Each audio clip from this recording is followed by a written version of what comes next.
नमस्कार दोस्तों, अटल अनुसंधान अकादमी यूट्यूब चैनल में आप सभी का हार्दिक स्वागत है। दोस्तों, सुबह के इस वीडियो में प्रतियोगी जीवन से संबंधित विभिन्न महत्वपूर्ण सूचनाओं को लेकर के आपके सामने उपस्थित हुआ हूं। तो आइए देखते हैं ऐसी कौन कौन सी महत्वपूर्ण सूचनाएं हैं। दोस्तों, सूचनाओं को विस्तार में शुरू करने से पहले एक महत्वपूर्ण बात, यदि आपने अभी तक हमारे चैनल अटल अनुसंधान अकादमी यूट्यूब चैनल को सब्सक्राइब नहीं किया है तो जल्दी से सब्सक्राइब कर लें, बेल आइकन को प्रेस कर लें ताकि कोई भी नोटिफिकेशन सबसे पहले आपको मिल जाए। दोस्तों, हमारे चैनल के माध्यम से UGC net JRF assistant professor, PGT, TGT, GIC lecturer, LT grade व अन्य प्रतियोगी परीक्षाओं की तैयारी कराई जाएगी। ये हमारा व्हाट्सएप नंबर है 8543856728। इस पर मैसेज करके आप हमारे व्हाट्सएप ग्रुप से भी जुड़ सकते हैं। अब सूचनाओं पर विस्तार से नजर डालते हैं। तो पहली सूचना उत्तर प्रदेश में जूनियर हाई स्कूल शिक्षक भर्ती से संबंधित है। यहाँ पर आप देख रहे हैं टीटी पास अभ्यर्थियों के लिए शिक्षक भर्ती का बड़ा अवसर। लाखों अभ्यर्थी हर साल देते आ रहे हैं उच्च प्राथमिक स्तर की टीटी। यहाँ पर आप देख रहे हैं एडेड जूनियर हाई स्कूल में उच्च प्राथमिक स्तर की जो परीक्षार्थी हैं, कितनी संख्या में यहाँ पर उत्तीर्ण हैं। 15 में 87,353, 2016 में 50,138, 2017 में 41,888 और 2018 में 1,88,646, 2019 में 60,000 और कुल मिलाकर के 4,28,093 अभ्यर्थी उत्तर प्रदेश में टेट की परीक्षा उत्तीर्ण है। वहीं अगर सीटेट की बात करें तो उसकी संख्या अलग है। तो इस प्रकार से कम 8 लाख अभ्यर्थी टेट या फिर सीटेट परीक्षा उत्तीर्ण किए हुए हैं और 8 लाख अभ्यर्थी ये जो जूनियर हाई स्कूल में 1800 पदों के लिए विज्ञापन जारी हुआ है, इसमें आवेदन करेंगे। तो कंपटीशन बहुत ही ज़्यादा है और आप अपनी तैयारी अच्छी प्रकार से जारी रखें ताकि आपका चयन हो जाए। यहाँ पर आप देख रहे हैं प्रदेश के एडेड जूनियर हाई स्कूलों में रिक्त शिक्षकों के 1894 पदों की पहली बार लिखित परीक्षा 11 अप्रैल को होगी। इस भर्ती से पहले यूपीटीटी नहीं हो सकी, लेकिन यह उन अभ्यर्थियों के लिए बड़ा अवसर है जो भर्ती की आस में पिछले कई वर्षों से उच्च प्राथमिक स्तर की परीक्षा पास करते चले आ रहे हैं। सिर्फ 5 साल में ही भर्ती की अर्हता परीक्षा उत्तीर्ण करने वालों की संख्या 4.5 लाख के आसपास हो गई है। वहीं सीटीईटी में उच्च प्राथमिक स्तर का इम्तिहान पास करने वालों की संख्या अलग है। प्रदेश में हर साल शिक्षक पात्रता परीक्षा कराई जाती है। इसमें प्राथमिक व उच्च प्राथमिक स्तर की 2 परीक्षाएं होती हैं।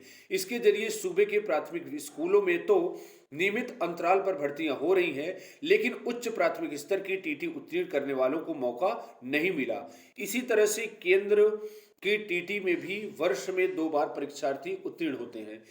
इनको योगी सरकार ने बड़ा अवसर मुहैया कराया है। उन्हें 7 साल इंतजार के बाद सीधी भर्ती में शामिल होने का अवसर मिल रहा है। इसके पहले वर्ष 2013 में विज्ञान व गणित के 23,334 शिक्षकों की भर्ती बेसिक शिक्षा परिषद के उच्च प्राथमिक स्कूलों में हुई थी। पदों की संख्या 1894 है। एक पद दावेदारों की संख्या कई गुना होगी। वास्तविक संख्या आवेदन पूरा करने के बाद मार्च में स्थिति स्पष्ट होगी। ज्ञात हो कि भर्ती के लिए आवेदन 22 फरवरी से ऑनलाइन आवेदन की प्रक्रिया शुरू हो रही है।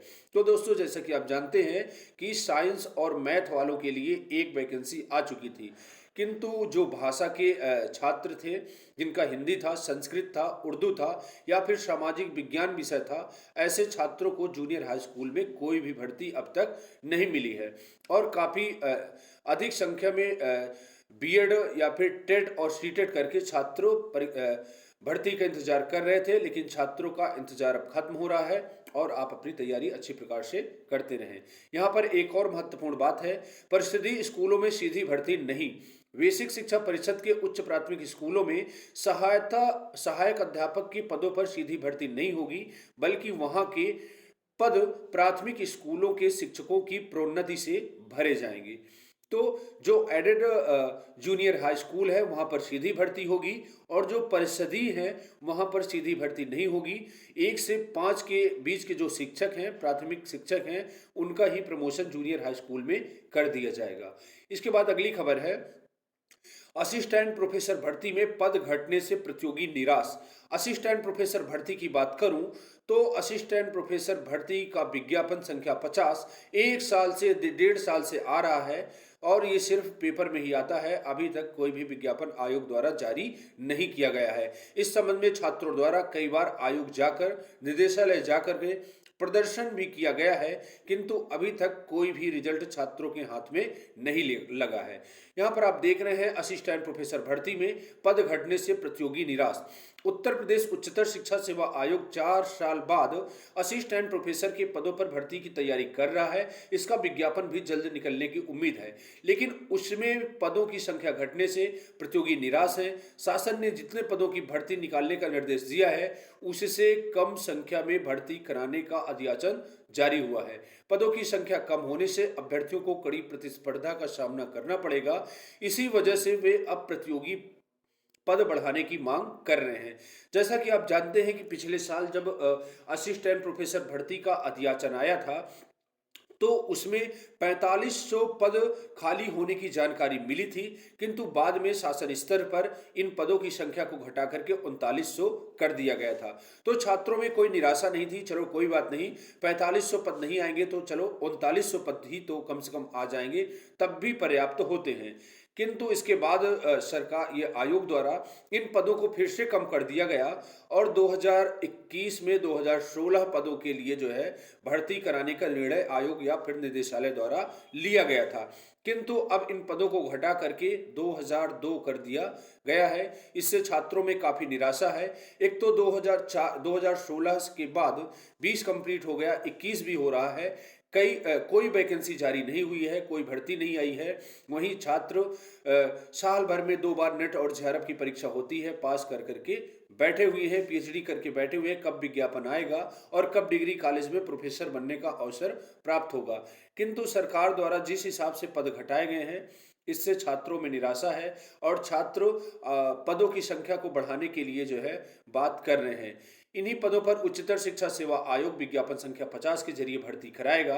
प्रतियोगी मनीष मिश्र का कहना है कि पद कम होने से अभ्यर्थियों को सफलता का अवसर कम मिलेगा। शासन ने जितने पदों की स्वीकृति दी है, विभाग को उसी के अनुरूप भर्ती निकालना चाहिए।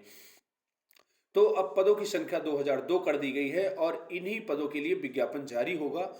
तो अब देखते हैं कि कब तक विज्ञापन आता है, लेकिन पूरी उम्मीद है कि इस महीने में असिस्टेंट प्रोफेसर भर्ती का विज्ञापन जरूर आ जाएगा। इसके बाद दोस्तों अगली खबर है, ऑफलाइन मोड में ही होगी प्रारंभिक अर्हता परीक्षा। अभ्यर्थियों की भारी संख्या को देखते हुए ऑनलाइन परीक्षा कराना संभव नहीं। अप्रैल के आखिरी या फिर मई के पहले सप्ताह में हो सकती है परीक्षा। उत्तर प्रदेश अधीनस्थ सेवा चयन आयोग की ओर से द्विस्तरीय परीक्षा प्रणाली के तहत आयोजित की जाने वाली प्रारंभिक अर्हता परीक्षा यानी कि पीईटी ऑफलाइन मोड में ही आयोजित की जाए। आयोग की ओर से परीक्षा को ऑनलाइन आयोजित करने की तैयारी की जा रही है। राज्य सरकार की सेवाओं में समूहगा की प्रायः सभी भर्तियों में अभ्यर्थियों की भारी भीड़ की समस्या से पार पाने के लिए आयोग ने 2 चरणों में भर्ती परीक्षाएं आयोजित कराने का फैसला लिया है, जिसे शासन से भी मंजूरी दे दी गई है और इसका पाठ्यक्रम भी 1-2 दिन में जारी होने वाला है और ये परीक्षा आपको मई या फिर जून में देखने को मिल सकती है। इसके बाद दोस्तों अगली खबर है, अभ्युदय कोचिंग के लिए 20 घंटे में 97,000 पंजीयन। सिविल सेवा, नीट, जेईई, सीडीएस और एनडीए जैसे प्रतियोगी परीक्षाओं के लिए शुरू हो रही मुख्यमंत्री अभ्युदय योजना के प्रति युवाओं ने जबरदस्त उत्साह दिखाया है। बसंत पंचमी से प्रदेश के सभी मंडलों में शुरू होने जा रही निःशुल्क कोचिंग के लिए मात्र 20 घंटे में ही 97,000 प्रतियोगी छात्रों ने पंजीयन करा लिया है।